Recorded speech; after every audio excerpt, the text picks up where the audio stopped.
إله إلا الله والله أكبر ولله الحمد الله أكبر لا إله إلا الله والله أكبر ولله الحمد الله أكبر كبيرا والحمد لله كثيرا وسبحان الله بكرة وأصيلا اللهم لك الحمد كله ولك الشكر كله ولك الملك كله بيدك الخير كله وإليك يرجع الأمر كله إنك على كل شيء قدير اللهم لك الحمد أنت نور السماوات والأرض ومن فيهن ولك الحمد أنت قيوم السماوات والأرض ومن فيهن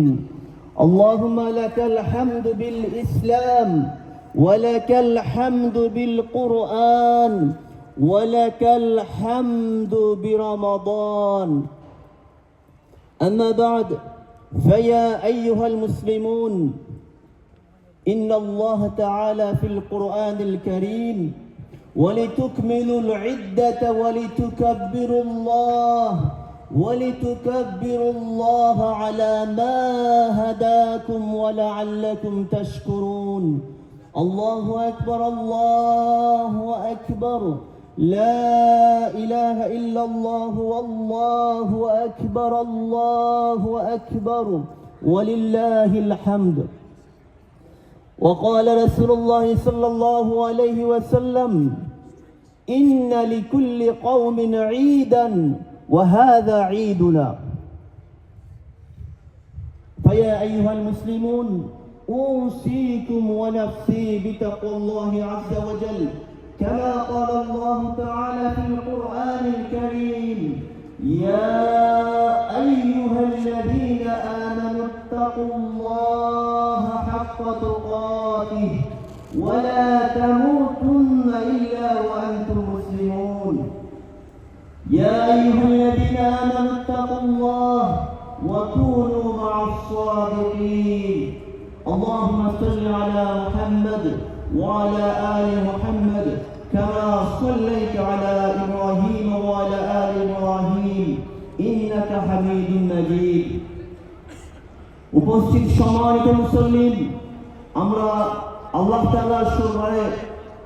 তাআলার দরবারে মস্তক অবনীত চিত্তে শুকরিয়া আদায় করি যে আল্লাহ রাব্বুল আলামিন আমাদেরকে দীর্ঘ একটি মাস সিয়াম সাধনা করার পর আজকের এই পবিত্র দিনে মুসলিম উম্মাহর সবচেয়ে বড় নিয়ামতের যে অনুষ্ঠান ঈদুল ফিতরের জামাতে এখানে আমাদেরকে একত্রিত হওয়ার সুযোগ দিয়েছেন এই জন্য আমরা সবাই অন্তর থেকে করি আলহামদুলিল্লাহ। সম্মানিত মুসলিম আল্লাহ তাআলার এত অসংখ্য নিয়ামত আমরা প্রতিদিন আমরা উপভোগ করছি, এরা হিসাব করলে আমরা শেষ করতে পারবো না। এই জন্য আমরা যে অবস্থানে আছি যেভাবে আছি সবসময় আমরা কৃতজ্ঞতা এবং শুকর আদায় করতে হবে। সম্মানিত ভাইরা, রমাদান মাস আল্লাহ তাআলা আমাদেরকে দিয়েছিলেন তাকওয়া অর্জন করার জন্য। দীর্ঘ একটি মাস রমাদানে আল্লাহ সুবহানাহু ওয়া তাআলা আমাদেরকে যে বিষয় হালাল যে পারমিশন দিয়েছেন, হালাল যেগুলো ওইগুলো আমরা দিনের বেলা পরিত্যাগ করেছি আল্লাহর ভয়ে। যে খাওয়া আমাদের হালাল ছিল সেই আমাদের পানাহার খাবার সবগুলো আমরা পরিত্যাগ করেছি একমাত্র আল্লাহ তাআলার জন্য। এখন রমাদান মাস চলে গেছে, রমাদান মাস চলে গেলেই কি আমাদের আল্লাহর ভীতি আল্লাহকে বই করতে হবে না? বিষয়টা মোটেই এরকম নয়। রমাদান মাস আল্লাহ তাআলা দিয়েছিলেন তাকওয়া অর্জন করার জন্য, তাকওয়া ট্রেনিংটা এই মাসে নেওয়ার জন্য, এবং বাকি 11টি মাস রমাদান মাস থেকে অর্জিত তাকওয়া অনুযায়ী আমাদের জীবনকে পরিচালনা করার জন্য।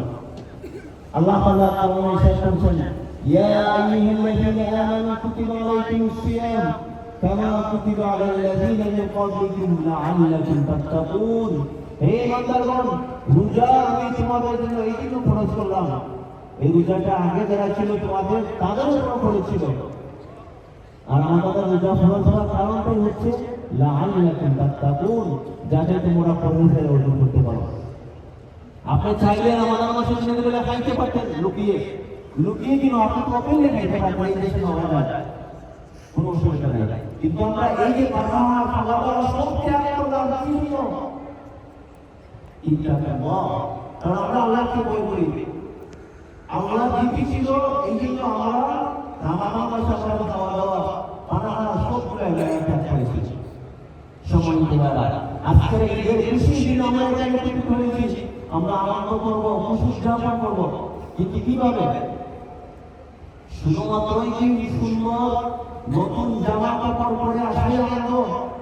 শুধুমাত্র নতুন সুন্দর সুন্দর জুতা জামা অথবা সুন্দর গাড়িতে চড়ে ঈদের মাঠে আসা, এটাই কি ঈদ? না, এটাই ঈদ। ঈদ মানে খুশি কোনো সুন্দর নাই, ঈদ মানে হচ্ছে বারবার ফিরে আসা। কিন্তু ঈদের প্রকৃত অর্থ ইমাম ইবনে রাজাব খানবলী রাহিমাহুল্লাহ নাই চমৎকারভাবে ব্যাখ্যা করেছেন।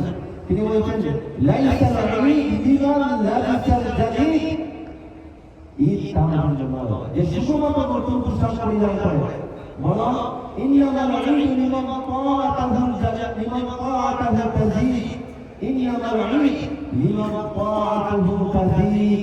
বরং ঈদ হচ্ছে ওই ব্যক্তির জন্য যে রমাদানের রোজা পালন করার মাধ্যমে, সিয়াম সাধনা পালন করার মাধ্যমে আল্লাহর ভয়, আল্লাহর প্রতি তার আনুগত্য আলাদা করে। তিনি আরো বলছেন, লাইসা ঈদ লিমান তাজাল্লা বিল-লিবাস ওয়ার-রাকুব, ইন্নামাল ঈদ লিমান গুফিরা লাহু যুনুব। শুধুমাত্র দামি ব্র্যান্ডের গাড়ি চড়া কিংবা ব্র্যান্ডের দামি পোশাক পরিধান করার নাম ঈদ নয়। ইন্নামাল ঈদ লিমান গুফিরা লাহু যুনুব। তিনি বলছেন, ঈদের খুশি আনন্দ ওইটাই পবিত্র ঈদ, তার জন্য পবিত্র ঈদ। ইন্নামাল ঈদ লিমান গুফিরা লাহু যুনুব, যার গুনাহটা আল্লাহ রাব্বুল আলামিন ক্ষমা করে দেন। এই জন্য আমাদের এই খুশি আনন্দ উদযাপন তখনই পরিপূর্ণতা পাবে যখন আল্লাহ রাব্বুল আলামিন আমাদের সমস্ত গুনাহটা ক্ষমা করে দিবেন। আমরা আল্লাহর কাছে দোয়া করি, আল্লাহ তাআলা যেন আমাদের সিয়াম সাধনা সাদাকা দান করা সব গুনাহকে কবুল করেন। আমরা সবাই বলি আমিন। সম্মানিত মুসল্লিন, রমাদান মাস চলে এসেছে, কিন্তু রমাদান মাসে আমরা কত বেশি সময় আমল করেছি, করি নাই? কোরআন পড়েছি, সাদাকা করেছি, কিয়ামুল লাইল করেছি। এখন তো রমাদান চলে গেছে। আর মনে রাখবেন, রমাদান মাসে আল্লাহ তাআলা শয়তানকে বন্দী করে রেখেছিলেন, এখন শয়তানও আবার ওপেন, শয়তানও মুক্ত হয়ে গেছে। শয়তান চাইবে আমাদেরকে কিভাবে মিসগাইড করে দেয়। তাই আমাদের এখন এক নম্বর কাজ হচ্ছে আমাদের নেক আমলের ধারাবাহিকতা রক্ষা করা। রমাদান চলে গেছে ঠিক, কিন্তু সালাত শেষ হয় নাই। রমাদান চলে গেছে ঠিক, কিন্তু মুমিনের কিয়ামুল লাইল শেষ হয় নাই। রমাদান চলে গেছে ঠিক, কিন্তু মুমিনের তাহাজ্জুদের নামাজ শেষ হয় নাই। রমাদান চলে গেছে ঠিক, কিন্তু মুমিনের রোজা রাখা শেষ হয় নাই। বরং ইবাদত কন্টিনিউ করতে হবে মৃত্যু পর্যন্ত। আল্লাহ সুবহানাহু ওয়া তাআলা বলেছেন, ওয়া'বুদ রাব্বাকা হাত্তা ইয়াতিয়াকাল ইয়াকিন। ইয়াকিন বা মওত আসা পর্যন্ত তোমরা আল্লাহ তাআলার ইবাদত করতে থাকবে। আমার সম্মানিত ভাইরা, রমাদান মাস আসলে আমরা লক্ষ্য করি মসজিদ প্রতি ওয়াক্ত খানা এখানে পরিপূর্ণ থাকে। আলহামদুলিল্লাহ, এটা অনেক ভালো। কিন্তু এর বিপরীতে আমরা দেখি, যখন রমাদান মাস শেষ হয়ে যায় প্রত্যেকটা মসজিদ আবার সেই আগের মতো খালি হয়ে যায়। এটা খুবই দুঃখজনক, এটা খুবই হতাশাজনক। এইভাবে যদি আমরা সৃজনশীল মুসল্লি হই ভাই, আল্লাহর কাছ থেকে আমরা নাজাত পাবো না, জান্নাতে যাওয়া কঠিন হয়ে যাবে। এই জন্য বিনীত অনুরোধ থাকবে সব ভাইদের প্রতি, আমরা অ্যাটলিস্ট অন্তত ফরজ সালাতের ব্যাপারে সচেতন হই। খাস থাকবে, যেহেতু আমরা এখানে প্রবাসে আছি, এরপরেই একটা সময় বের করতে হবে যাতে করে আমরা সালাত মসজিদে এসে আদায় করতে পারি। ইনশাআল্লাহ আমরা পারবো, ইনশাআল্লাহ ইনশাআল্লাহ। সময় তোমার রমাদান মাস এত গুরুত্বপূর্ণ কেন? এই রমাদানের মান মর্যাদা এত বেশি, এর কারণ হচ্ছে একটা, শাহরু রমাদানাল্লাযী উনজিলা ফীহিল কুরআন। আল্লাহ সুবহানাহু ওয়া তাআলা রমাদান মাসে পবিত্র কুরআন অবতীর্ণ করেছেন। রমাদান মাসে আমরা কুরআন অনেক খতম করি, আলহামদুলিল্লাহ। এটা ভালো করে খতম করতে হবে, কুরআন তেলাওয়াত করতে হবে, কুরআন বুঝতে হবে। কিন্তু আবার আমরা এটাও দেখি যখন রমাদান মাস চলে যায় সুন্দর করে আমরা কোরআনটাকে টেনে করে আবার ড্রয়ারের ভিতরে রেখে দিই। এই কাজ করা যাবে না। যদি আমরা শুধুমাত্র রমাদানের জন্য কোরআনকে আমরা সীমাবদ্ধ করে ফেলি, তাহলে এই কোরআন আপনারা সুপারিশ করবেন না। রমাদান মাসে বেশি করতে আলহামদুলিল্লাহ, রমাদান পরবর্তী সময়ে বেশি করতে না পারলেও অল্প বইটা কন্টিনিউ করতে হবে। আল্লাহ সাল্লাল্লাহু আলাইহি ওয়াসাল্লাম বলেছেন, আল কুরআন হুজ্জাতুল লাকা আলাইকা, কুরআন আপনার পক্ষে সুপারিশ করবে, মানে কোরআন আপনার সুপারিশ করে জান্নাতে নিয়ে যাবে, অতঃপর আমার নবী সুপারিশ করবে। আরেকটা হাদিসে আল্লাহ রাসূলুল্লাহ বলেছেন, আসিয়ামুল কুরআন ইশফাআনি আবদি ইয়াউমুল কিয়ামাহ, মামারা যখন কিয়ামতের দিন রোজা কোরআন দুইটাই সুপারিশ করবে, সুপারিশ করে আল্লাহর কাছ থেকে অনুমতি করে আপনাকে হাতে নিয়ে যাবে জান্নাতে। কিন্তু যদি আপনি কোরআনটা শুধু আমাদের রেখে দেন, যারা আমাদের আশার সামনে গ্রহণ করবো আর আমাদের সামনে আবার গ্রহণ করবো, তাহলে কিন্তু অবস্থা খুবই ভয়ানক। কোরআন আপনার বিপক্ষে সাক্ষী দিবে এবং আল্লাহ তাআলা পবিত্র কোরআনে এটা আসলে মাধ্যমে আমাদের জানিয়ে দিয়েছেন, যারা কোরআন পরিত্যাগ করে যারা কোরআন ভুলে যায়, কোরআনকে ভুলে যায়, তাদের ব্যাপারে সম্মান আছে। وقال رسول إن قوم اتخذوا هذا القرآن مهجورا, যদি আপনি কোরআন না পড়েন, কোরআনকে পরিত্যাগ করেন, কোরআনকে পিছনে ফেলে দেন, যে বছরে একবার পড়বো আর পড়বো না, এরকম অবস্থা হয় কিয়ামতের দিন ভাই আল্লাহ রাসূল আপনার বিপক্ষে দাঁড়াবেন। আল্লাহ রাসূল বলবেন, ইয়া ইন্না কওমি ইত্তাখাযু হাযা আল-কুরআন মাহজুরা, আল্লাহ এই জাতি তারা কোরআন পরিত্যাগ করেছে, কোরআনের গুরুত্ব দেয় নাই, কোরআনকে পড়ে নাই। কাজে আজকে আমি রাসূল আপনার কাছে যে দিতে যাচ্ছি, আলহামদুলিল্লাহ রাসূলের সুপারিশ জান্নাতে দেওয়া যাবে না, সেই আলহামদুলিল্লাহ আমাদেরকে আল্লাহ যাকে অভিপ্রেস করে ভাই আমরা কিভাবে জানতে যাব? এই সব ভাই বিভিন্ন অনুরোধ আমি সব কোরআনটা আমরা ব্যবহার করি ইনশাআল্লাহ, কম পরিমাণে কোরআনটা আমরা ব্যবহার করব ইনশাআল্লাহ। সময় মানে চলে গেলে 3 নম্বর যে অনুরোধটা আপনাদের কাছে, আমরা যারা দেশে আছি, যাদের ফ্যামিলি আছে, পরিবার আছে, সংসার আছে, অথবা আমরা যারা এটাই আছে আমাদের পরিবার বাংলাদেশে আছে, আপনাদের দিকে চর্চা করব যাতে আল্লাহ তাআলা সম্মান দিয়েছেন, এই সম্মান চর্চা করে আল্লাহর পক্ষ থেকে দেওয়া আমানত। আল্লাহ তাআলা বলেছেন, ইন্নামা আমওয়ালুকুম ওয়া আওলাদুকুম ফিতনাহ, আল্লাহ জেনে রাখো সম্পদ এবং সন্তান সন্ততি আল্লাহর পক্ষ থেকে বড় একটা পরীক্ষা। ওয়াল্লাহু ইনদাহু আজরুন আযীম, আল্লাহর কাছে রয়েছে মহা পুরস্কার। এই দেশের অবস্থা আমরা সবাই জানি ভাইরা, এই জন্য যাদের সন্তান আছে আপনাদের সন্তানদের ব্যাপারে আরো সচেতন হতে হবে। আমরা যে লেভেলের মুসলমান, মানে বাংলাদেশে আমরা কোরআন পড়ে আসছি, কন্টিনিউ করতে না পারলেও ইসলামের প্রতি একটা আবেগ ভালোবাসা আছে, কিন্তু আমার সামনে যে ছোট্ট ছোট্ট বাচ্চারা বসে আছে তাদেরকে যদি দিন না শিখান, সে বড় হয়ে কোন লেভেলের মুসলমান হবে? অথবা তার করে যে সন্তান আসবে ভাই বই হয়, আদৌ সে কি মুসলমান থাকবে, ইসলামের উপর থেকে থাকবে কিনা? আল্লাহ না করুক, আমরা দোয়া করি তাদের জন্য।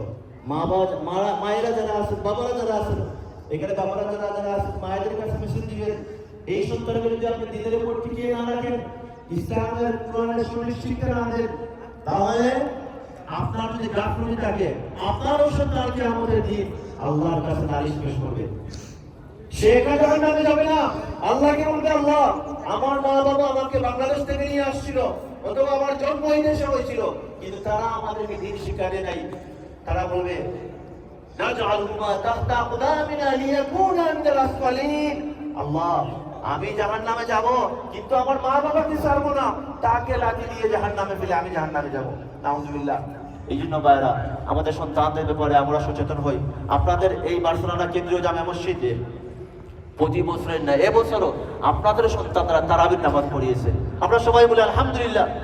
গত 4 বছর ধরে এটা কন্টিনিউ চলে আসছে। ইনশাআল্লাহ আমরা আশা করি এই মসজিদ থেকে অদূর ভবিষ্যতে 1-2 বছর পরে কোরআনে হাফেজ বের হবে, ইমাম সাহেব বের হবে, আমাদেরকে পড়াতে হবে না।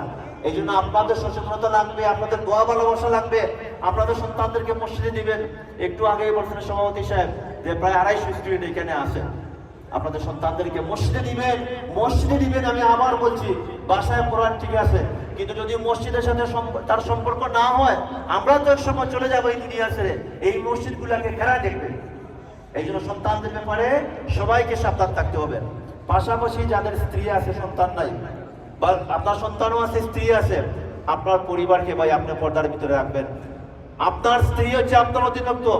এই জন্য আপনার গাফলতির কারণে যদি উনি দিন থেকে ডিভাইড হয়ে যান, মিসগাইডেড হয়ে যান, আল্লাহর কাছে আপনাকে জবাব দিতে হবে।